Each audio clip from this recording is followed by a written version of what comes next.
barometer amal kita saleh tak salehnya di salat kita. Bila salat kita ikhlas dan sesuai dengan sunnah Nabi SAW, maka insya Allah amalan yang lain mengikuti. Ini aktivitas ini membantu saya di akhirat atau akan menyulitkan saya di akhirat? Kalau seandainya perbuatan itu ternyata akan menyulitkan kita di akhirat kelak, tinggalkan perbuatan itu. Anta ni'mal jund. Kamu adalah sebaik-baik prajurit. Coba lihat. Kamu adalah sebaik-baik prajurit. Maka tujuannya adalah menghancurkan kehidupan rumah tangga.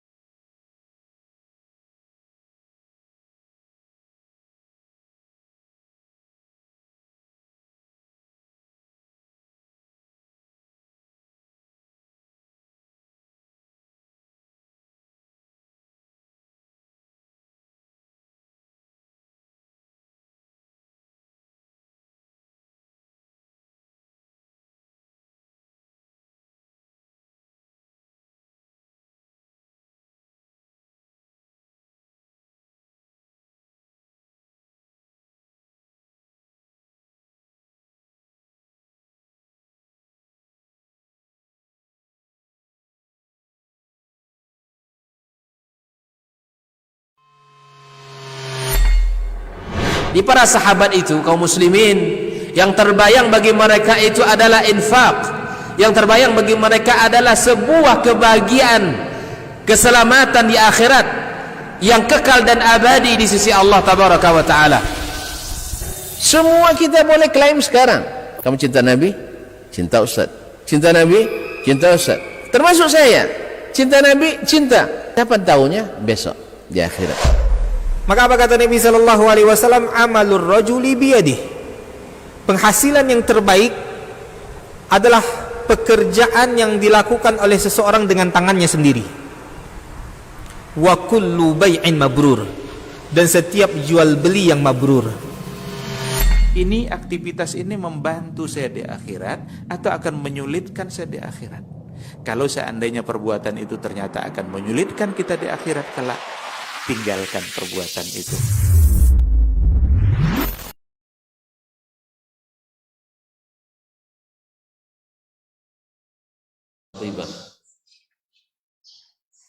Ya ayyuhalladzina amanu taqullaha wa qulu qawlan sadida yuslih lakum a'malakum wa yaghfir lakum dhunubakum wa man yuti'illaha wa rasulahu faqad faza fawzan 'azima. أما بعد فإن أصدق الحديث كتاب الله وخير الحدي حدي محمد صلى الله عليه وسلم وشر الأمور محدثاتها وكل محدثة بدعة وكل بدعة ضلالة.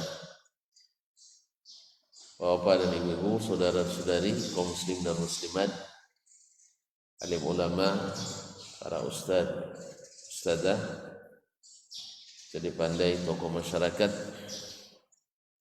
para hadirin wal hadirat, wal musyahidin wal musyahidah, jemaah salat subuh di Masjid Al-Imam Asy-Syafi'i di Siak, ataupun yang menyaksikan melalui media dimanapun berada.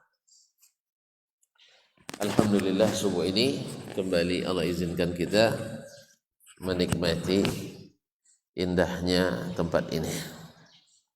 Mudah-mudahan menjadi saksi bagi kita di hari nanti, yang dengannya mudah-mudahan kita mendapatkan ridha ilahi rabbi. Oleh itu mari kita bersyukur atas nikmat yang diberi, yang tidak semua orang dapat menikmati. Sedikit cuma kan, alhamdulillah. Biasanya yang baik-baik, bagus, yang dapat tidak banyak, sikit. Semoga yang lain nanti juga mendapatkannya. Amin. Hayakallah ustadzana. Salawat dan salam kepada Nabi kita Muhammad sallallahu alaihi wasallam, yang sangat menekankan sekali untuk menghadiri salat subuh berjamaah. Mudah-mudahan apa yang dijanjikan kepada kita Allah berikan. Oleh itu sebagai tanda ucapan syukur dan terima kasih kita kepada Nabi alaihi salatu wassalam, banyak-banyak kita mengucapkan selawat dan salam kepadanya. Mudah-mudahan Allah kabulkan segala doa, Allah ijabah segala pinta. Semoga kita mendapatkan lebih dari yang kita harapkan. Ma'asyiral kiram, para hadirin wal hadirat, selanjutnya kita bersama Imam Abdul Walid Al-Baji rahimahullah melalui kitabnya Al-Wasiyatu li Waladai, wasiat untuk dua anaknya. Pada pertemuan semalam, walaupun sebagian mengulang yang telah lalu, beliau membagi wasiatnya bagi anaknya dua. Yang pertama berkaitan dengan wasiat tentang agama, dan itu yang didahulukannya. Yang kedua, bagaimana mereka bermuamalah, berinteraksi dalam masalah dunia, dan itu dijadikannya nomor dua. Beliau berkata, fa'ammal qismul awwalu, adapun bagian yang pertama, fal imanu billahi azza wa jal, yaitu mesti beriman kepada Allah azza wa jalla, karena dia adalah pokok, dia adalah batang yang menghasilkan buah. Wa malaikatihi, beriman pada malaikatnya, wa kutubihi, kitab-kitabnya, wa rusulih, dan rasul-rasulnya, wa tasdiqu bi syara'ihi, dan membenarkan seluruh syariatnya. Fa innahu la yanfa'u ma al-ikhlali bi syai'in min dzalika amal, sebab tidak bermanfaat amalan bila satu dari yang disebutkan itu iman itu rusak. Oleh sebab itu jaga betul jangan iman ini sampai rusak. Iman pada Allah, iman pada kitab-kitab malaikatnya, kitab-kitabnya dan rasulnya, serta beriman pada syariat yang diturunkannya. Ma'asyiral kiram dirahmati Allah SWT, dan iman secara bahasa maknanya at-tasdiq, membenarkan. Sedangkan menurut istilah adalah membenarkan dengan hati, kemudian mengikrarkan dengan lisan, dan mengikuti, mengamalkan dengan anggota badan kita. Jadi diyakini, kemudian diikrarkan dan ditaati. Kemudian beliau melanjutkan, wattamassuku bi kitabillahi ta'ala jadduh, dan berpegang teguh dengan kitabullah azza wa jalla, berpegang teguh dengan kitabullah. Wal muthabaratu ala tahaffudhihi wa tilawatihi, wal muwadhaba ala tafakkuri fi ma'anihi wa ayatihi, yaitu sabar dan tegar untuk senantiasa menghafalkannya, membacanya. Wal muwadhaba ala tafakkuri, dan selalu setia dalam bertafakkur, mentadabburinya, fi ma'anihi wa ayatihi, memikirkan, menghayati makna-maknanya dan ayat-ayatnya, makna-makna Al-Quran dan ayat-ayat Al-Quranul Karim yang diikuti dengan tadabbur, baca dengan tadabbur. Dan tadabbur itu seperti yang disebutkan oleh Imam Muhammad ibn Sirin rahimahullah ta'ala, bahwa yang maksud dengan tadabbur Al-Quran itu adalah memahami dan mengikuti. Memahami kemudian mengikuti. Kalau dia berita diyakini, kalau dia perintah dikerjakan, dan bila larangan ditinggalkan. Wal imtithalu li awamirih, dan menjunjung tinggi perintah-perintah Al-Quran itu, walintihau an nawahihi wa zawajiri, dan meninggalkan segala larangan dan tegahannya. Ruwiya 'an Nabi sallallahu alaihi wasallam annahu qala, diriwayatkan dari Nabi sallallahu alaihi wasallam, beliau bersabda, qad taraktu fikum ma in tamassaktum bihi lan tadillu ba'di. Sungguh aku telah tinggalkan pada kalian sesuatu yang bila kalian berpegang teguh dengannya, lan tadillu ba'di, kalian tak akan sesat selamanya. Kitab Allah Ta'ala wa sunnati, yaitu Al-Quran, kitabullah, dan sunnahku. Addu 'alaiha bin nawajiz, gigit dengan gigi geram, artinya gigit keras-keras, karena kalau tak gigit keras sangat mudah lepas, karena berpegang teguh dengan Al-Quran dan sunnah Nabi SAW itu adalah berat, makanya harus juga digigit dengan kuat. Kalau gigit gigi depan ni, gigi seri, tarik orang patah gigi itu. Jadi harus gigit dengan gigi rahang. Dulu kalau kawan-kawan masih di pondok dulu, nampak ya makan tusen. Terus sekarang masih juga ya, enggak, sekarang tak lagi. Jadi pas makan lauk tu apa, tapi kalau ada ayamnya. Jadi kalau masih sedang makan di sini, tarik kawan tu. Kadang-kadang kawan di mulut kawanmu pasti mau dimakan. Ada lagi sebagian tu lauknya di atas piringnya tu, di atas nasinya, datang kawan minta, tidak mau dia, kalau dia tidak mau ngasih di ludahin katanya, walaupun di ludahin diambil juga sama kawan. Itu saking payahnya makan waktu itu. Anak-anak pondok sekarang tidak lah, alhamdulillah ya. Bahkan anak-anak kita sekarang kalau suruh makan pula yang payah, habiskan tu kata orang tuanya. Kalau dulu nak makan malam sisakan. Kalau sekarang enggak, makan habiskan, kalau enggak jangan makan. Itu bedanya. Di duluan. Jadi kalau dia enggak ngasih, langsung di umat itu, umat Nabi, nabinya orang Arab, Ismail, Ibrahim dan Ismail alaihissalam. Kemudian mereka semakin jauh menyimpang dari jalan itu, tidak dipegang teguhnya, tidak dipegangnya keerat, sehingga mereka tersesat. Umat Nabi Musa alaihissalam, orang Yahudi, tersesat karena berpegang teguh atau karena tidak pegang teguh? Orang Yahudi tersesat karena ikut betul atau setengah betul? Kepada diam bilang aja nggak tahu, biar saya kasih tahu. Mereka karena meninggalkan nabinya, meninggalkan ajaran Nabi Musa alaihissalam, mereka tambah-tambah dan kurangi. Ada yang ditambah, ada yang dikurangi. Demikian juga sesatnya umat nabi-nabi yang lain. Apa sebab? Karena mereka meninggalkan ajaran nabinya, menyimpang daripadanya, tidak dipegang erat. Itu semua mereka lakukan karena mereka yakin itu salah atau yakin itu benar?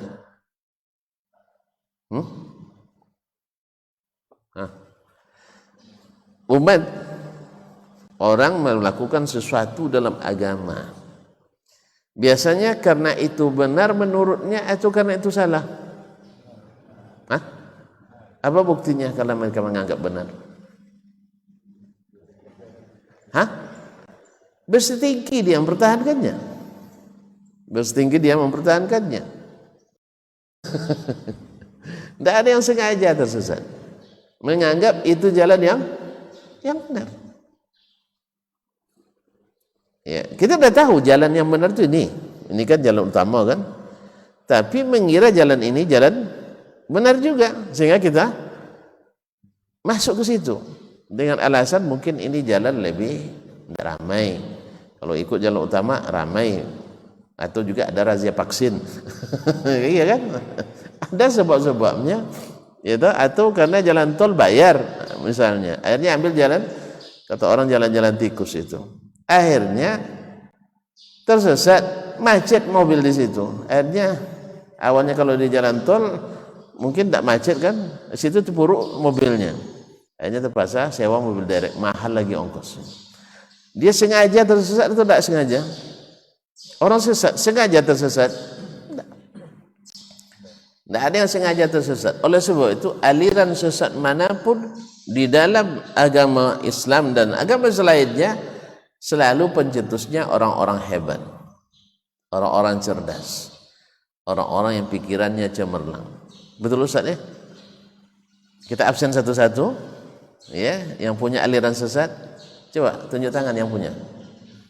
Oh, enggak ada. Kan enggak ada yang ngaku kan. Coba nanti kumpul seluruh pentolan aliran sesat.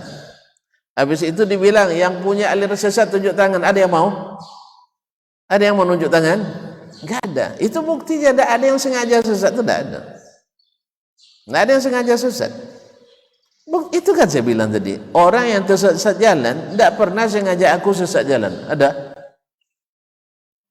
Ustaz, pernah tersesat Pak Haji? Pernah? Sengaja aku? Enggak kan? Karena mengira jalan itu benar. Saya juga sering juga kesasar di jalan, tapi tak sengaja kesasar. Selalu perkiraan saya jalan ini lebih dekat, jalan ini lebih cepat, jalan ini lebih singkat, dan jalan ini lebih sedikit orang lewat. Ya tak? Ternyata dugaan saya keliru. Ternyata lebih lambat. Awalnya tidak cepat, terlambat 2 jam. Gara-gara pikiran saya itu jalan yang benar. Kemudian malu bertanya kan jalan terus? Enggak, saya tidak bertanya, nanya ke orang yang sudah lama tinggalnya di tempat itu. Istri saya ikut petunjuknya. Ternyata ilmunya kira-kira juga. Ilmunya juga kira-kira. Memang dia lama di situ, tapi tidak pernah lewat jalan situ. Sama. Orang mungkin tinggal di tengah-tengah buku yang banyak, tapi tidak pernah dibacanya. Atau tinggal di kalangan ulama ramai, tak pernah ikut pengajian. Mungkin juga dia pengurus masjid, tapi tidak pernah ikut kaji. Kan ada pengurus kadang selesai pergi. Ada kan? Kok pada marah? Bukan di sini maksud Anda, tempat lain. Tersinggung pula antum. Kaum muslimin dan muslimat. Ada sebagian, dan itu banyak. Sebagian tapi banyak. Ya, sebagian tidak duduk di majelis ilmu. Tidak salah saya buat. Tapi saya masih terbayang sekarang tuh. Masjid mana-mananya saya masih terbayang. Ya, orang-orang yang kadang-kadang pengurus, kadang-kadang imamnya, kadang naik ke pengajian. Setiap selesai dia pergi. Orang ngaji. Mungkin ikut ngisi pengajian tempat lain, mungkin bisa juga kan? Nah, itu pengajian tempat lain. Artinya, walaupun di tengah-tengah ilmu tapi tak pernah belajar, di tengah-tengah buku tak pernah dibuka, mana dia dapat? Oleh itu kaum muslimin dan muslimat, berpegang teguh dengan Al-Quran dan Sunnah yang sudah jelas-jelas itu jalan selamat. Makanya Imam Al-Baji nasihati anaknya, pegang erat-erat itu, jangan pindah ke yang lain. Sebab kalau kalian tak berpegang teguh, mungkin kalian akan tersesat dari jalan Allah Tabaraka wa Ta'ala. Makanya abdu alaiha bin nawajis. Subhanallah, Nabi kita alaihi salatu wassalam nasihatnya, ya padahal cukup dia bilang ini Al-Quran, ini Sunnah, peganglah oleh kalian. Tidak, abdu alaiha bin tamassaku biha, pegang erat-erat. Abdu alaiha bin nawajis. Nanti disambungan ada hadis lain lagi, wa iyyakum wa muhdatsatil umur. Ini hadis yang paling ditakuti orang ini. Hadis ini kalau sempat mukaddimahnya seperti tadi, nah, itu yang sudah apa? Nah, ini pasti kajiannya Wahabi ini. Jadi ada seorang ustaz semalam cerita, ketika dia ngisi di sebuah masjid, pengurusnya bilang, Ustaz, Nanti ke mukaddimahnya tolong Ustaz ya, hindari wa iyyakum wa muhdatsatil umur. Pasal nanti jemaah kalau dengar itu langsung pergi Ustaz katanya. Iyalah. Ini Ustaz buat mukaddimah kan banyak Ustaz ya. Alhamdulillazi arsala rasulahu bil huda wa dinil haq. Ya Ustaz ya, atau alhamdulillahizil jalali wal ikram. Kalau mukaddimah tidak masalah. Kalau orang tak suka dengan itu jangan dibaca dulu. Jelas?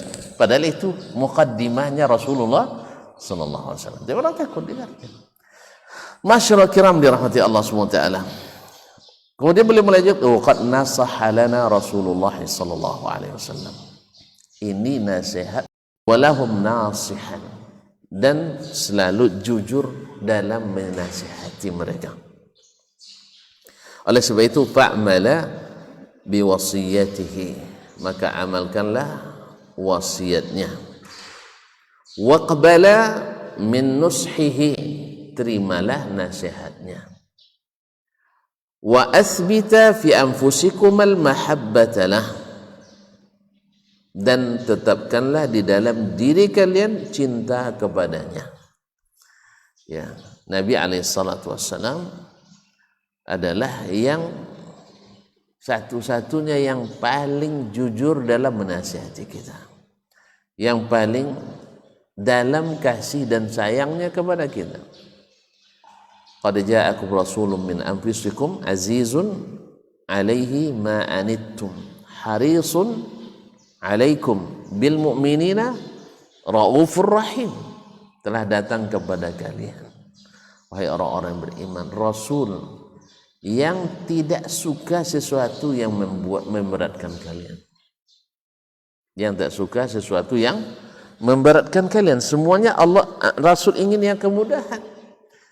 Tentu masih ingat kenapa Nabi tidak ikut salat berjamaah tarawih sepanjang Ramadan, walaupun pernah beliau lakukan berapa malam ya, 3 malam. Kenapa beliau tidak selanjutkan? Padahal sahabat sangat menggebu-gebu bersemangat. Ya, semakin hari semakin ramai. Kita aja yang kalau semakin hari semakin maju, ya, sabnya semakin maju gitu. Tidak, sahabat semakin hari semakin banyak. Nabi SAW kasihan sama kita. Dia takut kalau melihat semangat itu nanti Allah wajibkan dan kalian tidak sanggup. Diwajibkan tarawih berjamaah, kalian tidak sanggup. Makanya Nabi SAW hindarkan itu, dan setelah beliau wafat tidak ada lagi turun kewajiban dan wahyu.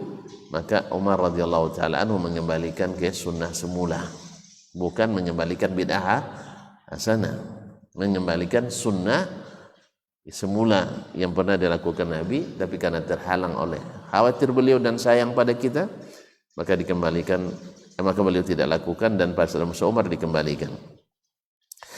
Jadi sayangnya Nabi kepada kita luar biasa. Ada orang ya ingin beramal lebih dari Nabi sallallahu alaihi wasallam, beramal melebihi amalan Nabi.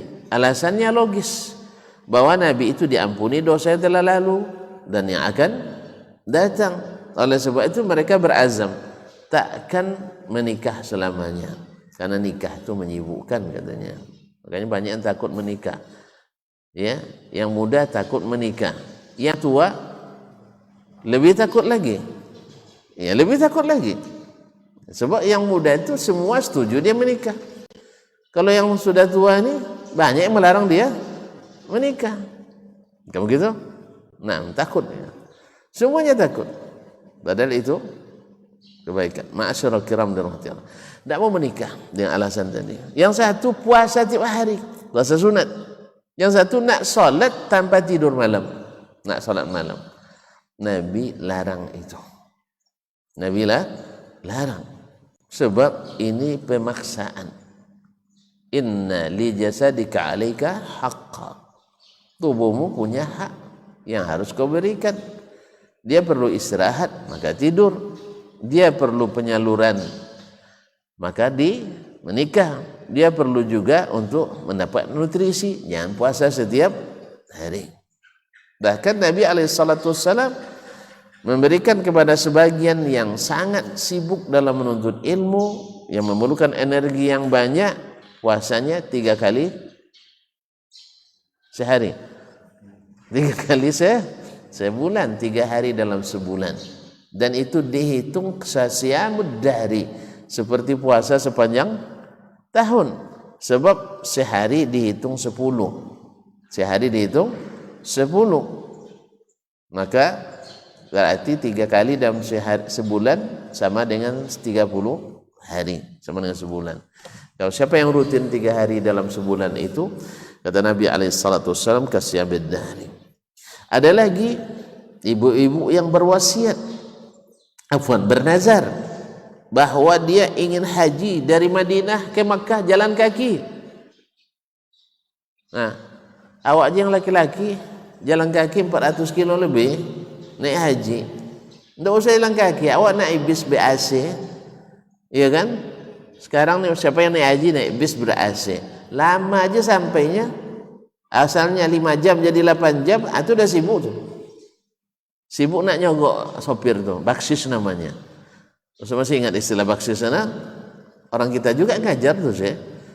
Nah, kadang-kadang nunggu sejam di tengah tepi jalan tuh, ya. Nah, sengaja dia. Udah keluar baksisnya langsung seperti bensin baru lagi dia, cepatnya. Gara-gara kita tetap melaksanakan nazarnya naik haji, karena naik nazar naik haji syariat. Ya, tapi fal tarkab, hendaklah dia naik kendaraan. Naik kendaraan aja terasa sulit, apalagi jalan kaki. Alasan Nabi apa?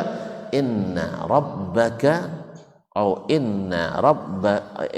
Allaha ghaniyun an tu'azziba ukhtuka aw ummuka nafsaha. Allah tak perlu menyiksa hambanya untuk memberikan pahala. Makanya suruh dia haji, tapi jangan jalan kaki. Jelas tuh? Ada lagi Abu Israil, dia bernazar puasa sambil berjemur, tidak berbicara. Nah, tonton bayangkan, kita berapa paling panas di negeri kita sekarang nih? 35 derajat Celcius. Kalau di Sudan berapa Ustaz? Ini Sudan paling ini. Kalau Sudan itu udaranya panas dan panas sekali, iya kan? Tidak ada dinginnya, panas dan panas sekali. Nah, coba bayangkan. Kalau Arab Saudi adalah, kalau di Arab Saudi ada panas sekali, ada dingin sekali, ada itu. Ya dinginnya kadang-kadang sampai 2 derajat Celcius. Kan tidak terlalu dingin kan? Awak AC 22 derajat Celcius sudah menggigil ya. Ini enggak, 2 derajat Celcius. Itu bagus berenang Ustaz. Ya kalau berenang bagus itu. Ya serius. Rupanya kalau masuk air hilang dinginnya. Saya waktu itu di Riyadh, tapi tidak terlalu dingin, sekitar 8 derajat Celcius waktu itu. Awak baju 5 lapis Ustaz. Di dalam singlet, baju kaos, di kaos ada sweater lagi, di sweater ada lagi rompi, di rompi ada jaket tebal itu. Kawan berbalut begini. Kawan berenang dia di kolam renang. Kami acara seminar waktu itu. Gimana berenang di musim dinginnya? Akhirnya masuk kan ya, enggak dingin. Akhirnya masuk ke dalam.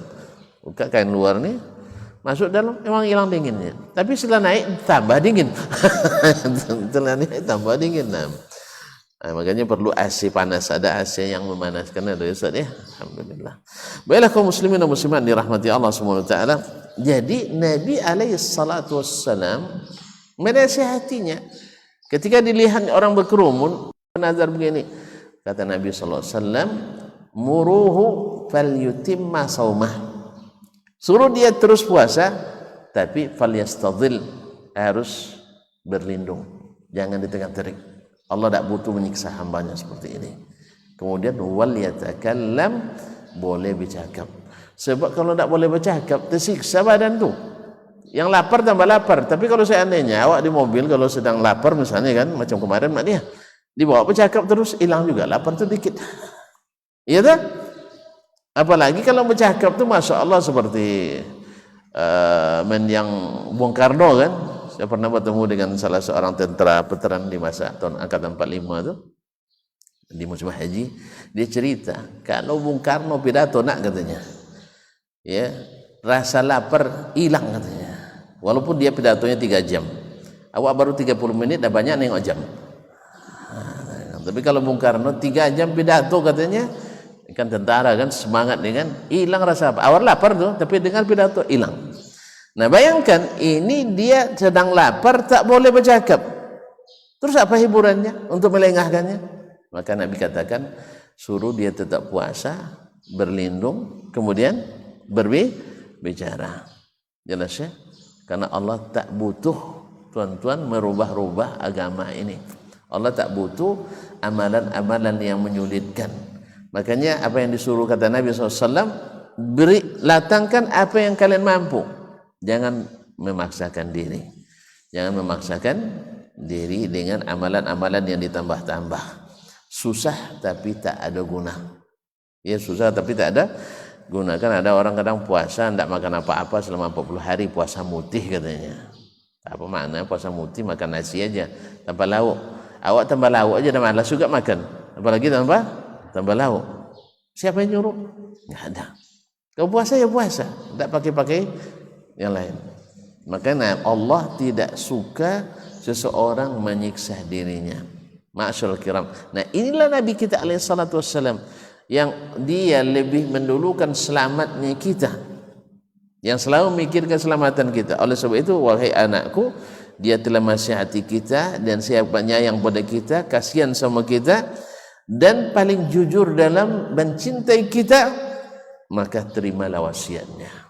Wasiat yang jujur, wasiat yang cinta, wasiat yang benar-benar ingin kebaikan bagi kita, melebihi orang tua kita.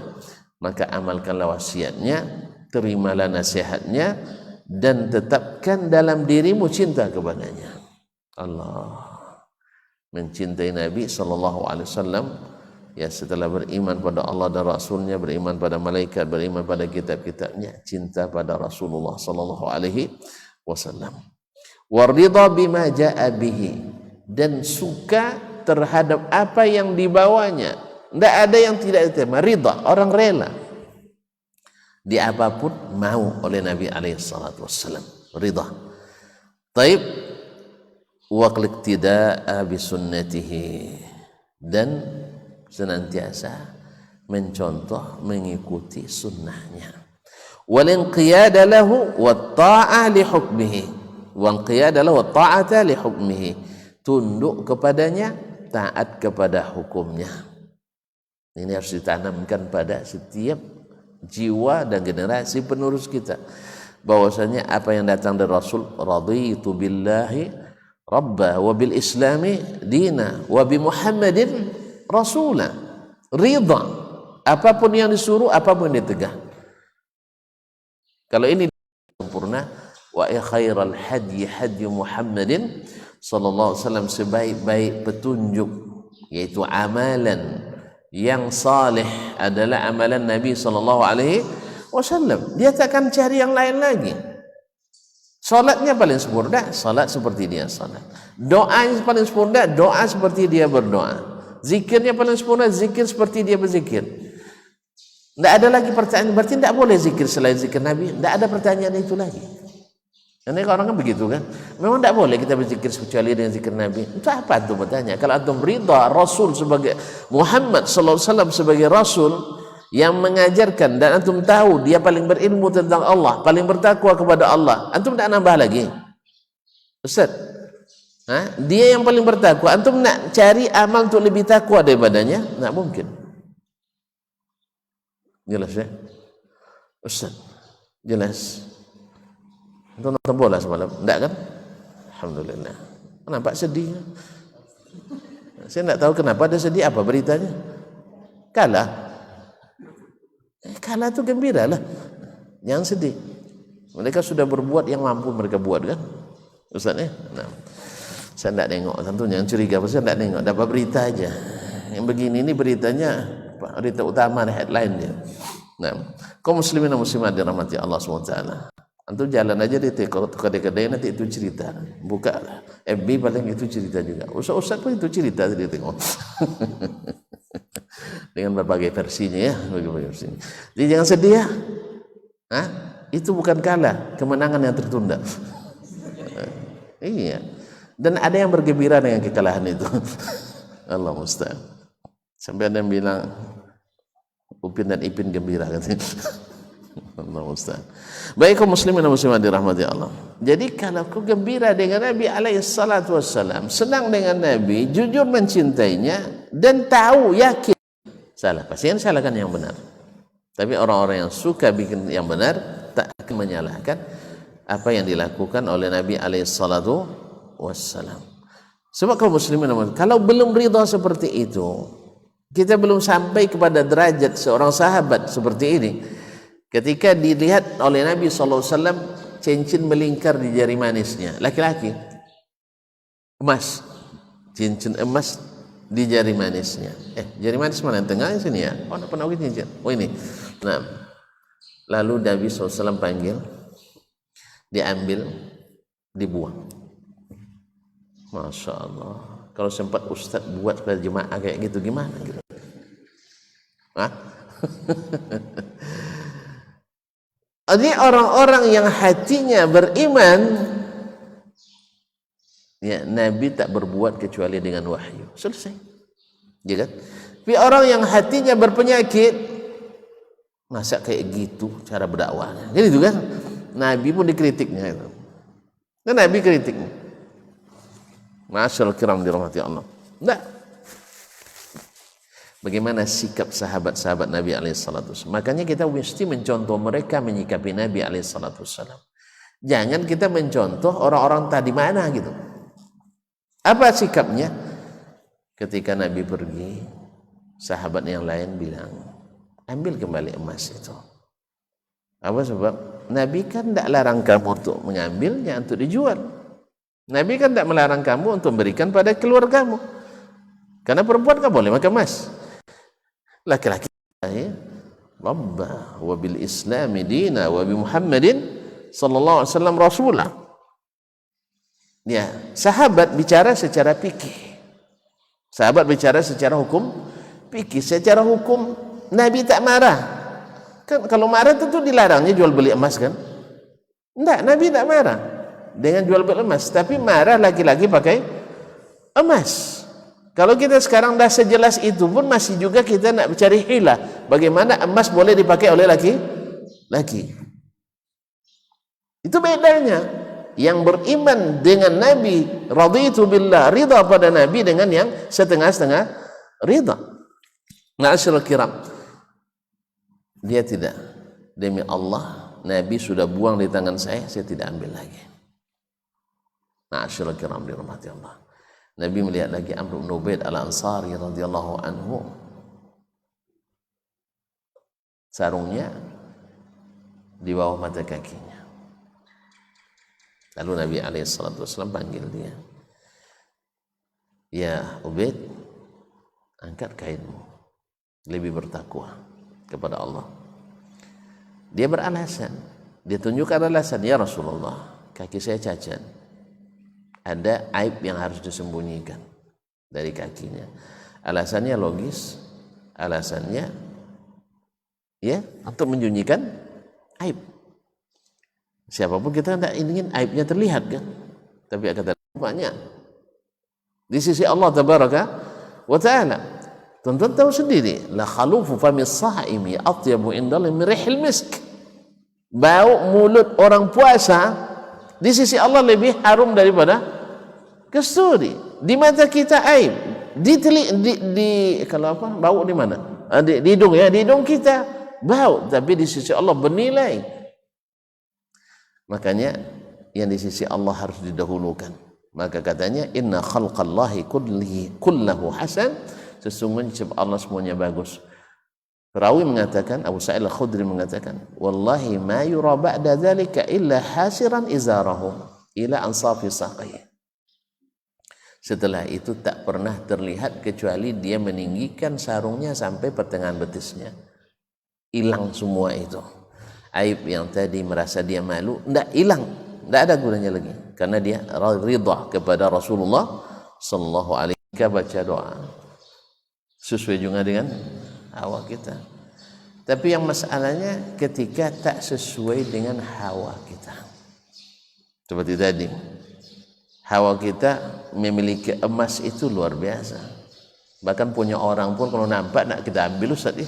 Tercecer punya orang di jalan, nampak emas 10 mayam di situ. Tahu 10 mayam? 10 emas, tahu? Tidak tahu juga. Nah, terpaksa jelaskan detailnya. Satu emas 2,5 gram. 2,5 gram kali 10, 25 gram. Nampak di jalan. Kira-kira gimana rasanya? Berdebar hati ini. Ya, siapa yang punya ini? Mudah-mudahan yang punyanya nyerahkan semua kita. Allah musta'an. Siapa tidak ingin? Tetapi, nah perintah Nabi SAW bertentangan dengan hawanya. Lulus dia, lulus. Ya kan? Dia tidak ambil lagi. Dia tidak peduli. Saya tidak mau sesuatu yang dibuang Nabi. Sebab kalau seandainya Nabi hanya sekedar tidak Nabi hanya sedang menegur, dia cukup tegur, ya si fulan, ini emas tidak halal bagi laki, karena sudah sering disampaikan Nabi alaihissalatu wassalam. Sekarang tidak ada di dalamnya kemarahan, ya sudah sering disampaikan, masih juga dipakai. Nah marahnya Nabi tidak membuat dia marah.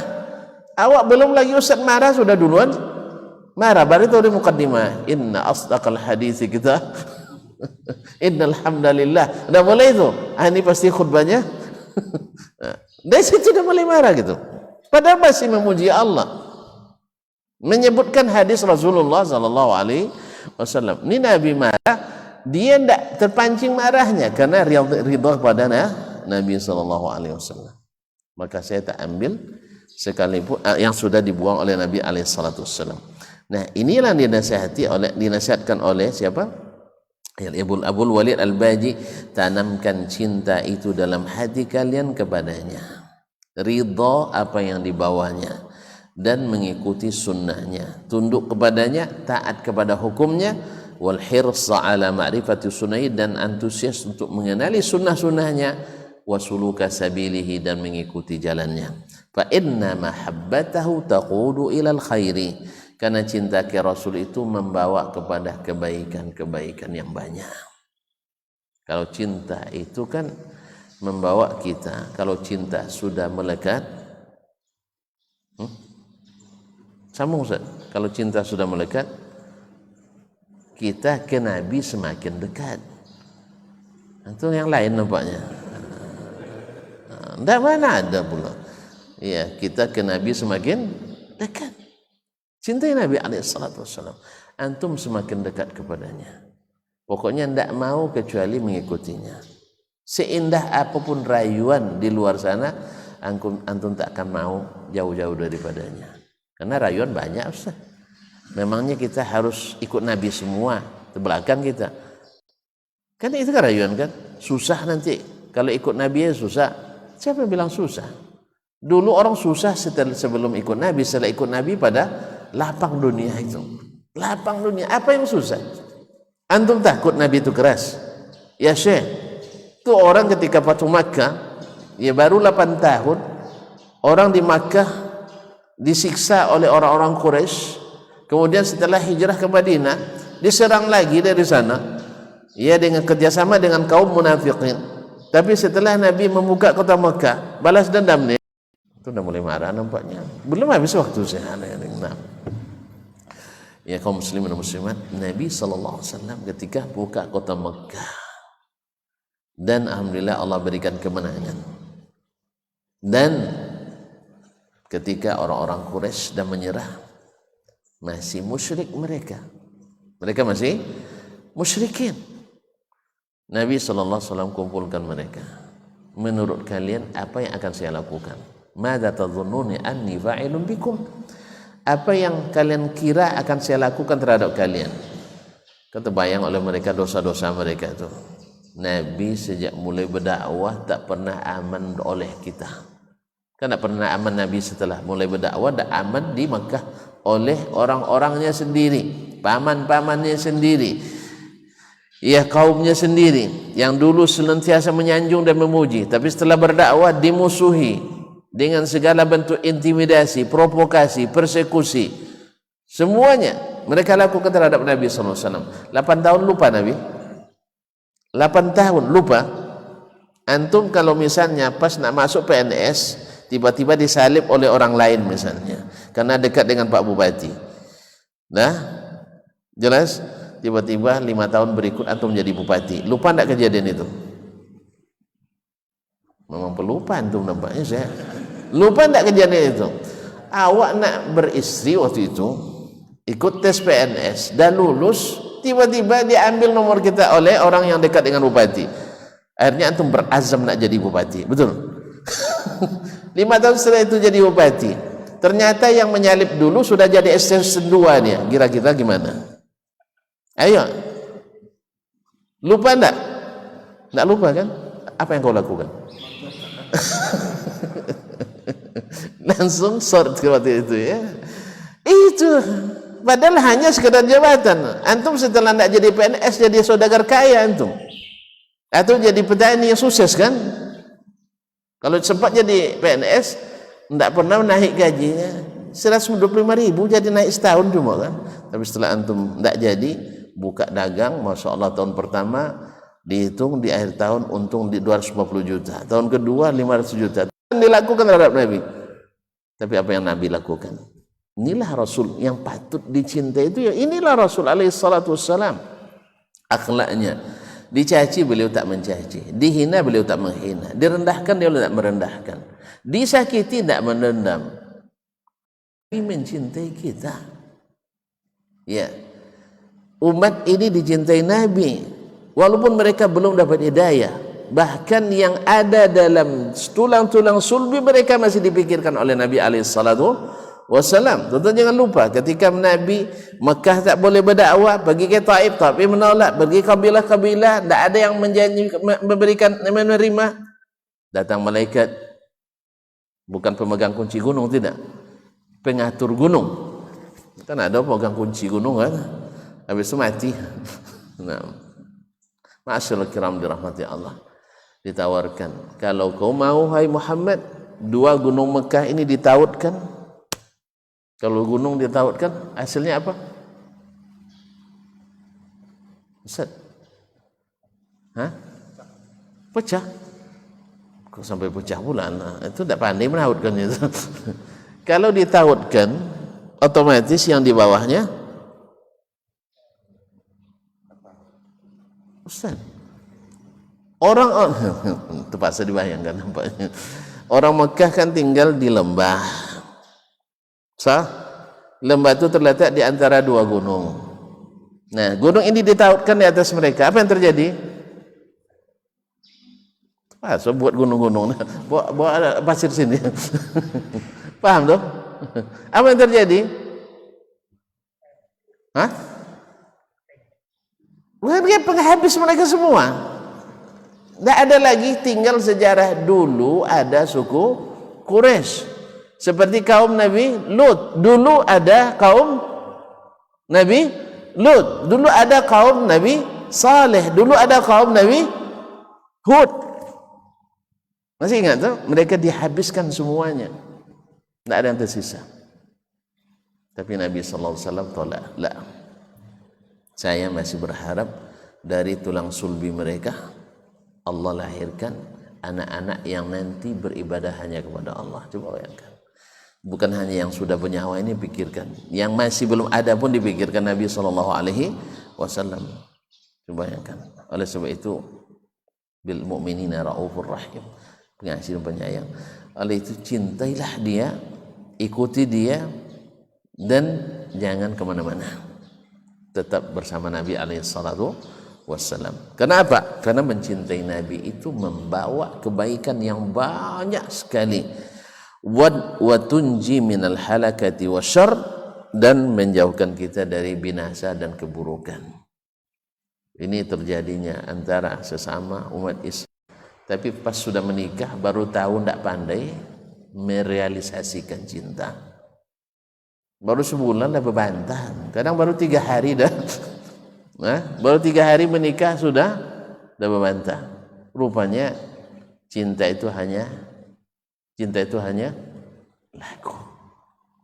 Kalau lagu itu tuan-tuan, orang yang suka berlagu identik dengan dusta. Iya. Kalau ada nanti orang yang suka menipu, suka menipu, suka berdusta, orang selalu mengingatkan hati-hati dengan dia pandai belagu. Dia pandai belagu. Tidak ada istilah itu. Ada orang yang suka berdusta dibilang pandai belagu. Kalau udah biasa nipu-nipu dia, orang pasti mengingatkan, hati-hati dengan abang tuh, dia pandai belagu tuh katanya. Makanya kalau mencintai Nabi dengan lagu, hanya dengan lagu, ini berlebihan, banyak berlebihannya. Karena memang lagu itu selalu pakai bahasa hyperbola, bahasa berlebihan. Tapi yang dimaksud bukan cinta dengan lagu, tapi cinta yang berlaku, yaitu dengan mengikuti Nabi alaihissalatu wassalam, mendahulukannya dari yang lain, perkataannya, perbuatannya, sikapnya, akhlaknya. Mudah-mudahan Allah SWT memberikan kita ridha kepada Nabi alaihissalatu wassalam sesuai dengan janji dan harus ditepati. Kita tak pakai lagi jembatan biasa lampu, janji biasa mungkir, tak boleh nah. Kan Ustaz sampai 6:30. Ustaz tadi juga tepati janjinya, tidak panjang-panjang jadi imam. Awak baru menikmati, baru gas naik, tiba-tiba turun lagi persnelingnya, direm toganya. Kan janji pendeknya semalam itu Al-Kahfi rakaat pertama. Baiklah kaum muslimin dan muslimat, saya mau aja sampai, ya kalau perlu sampai tamat mah pagi ini. Nah, tapi karena memikirkan saya, memikirkan kita maksudnya. Hari dinas hari ini atau libur? Tapi dia tatap matanya entah. Nah, susah ditafsirkan. Hari ini hari libur atau hari kerja? Kerja. Jujur aja lah. Jangan ada dusta di antara kita. Nah, jadi kalau gitu kita tutup sampai di sini. Kalau ada pertanyaan ada 5 menit saja. Untuk pertanyaannya aja, entah ada menjawabnya. Ada pertanyaan? Alhamdulillah tidak ada.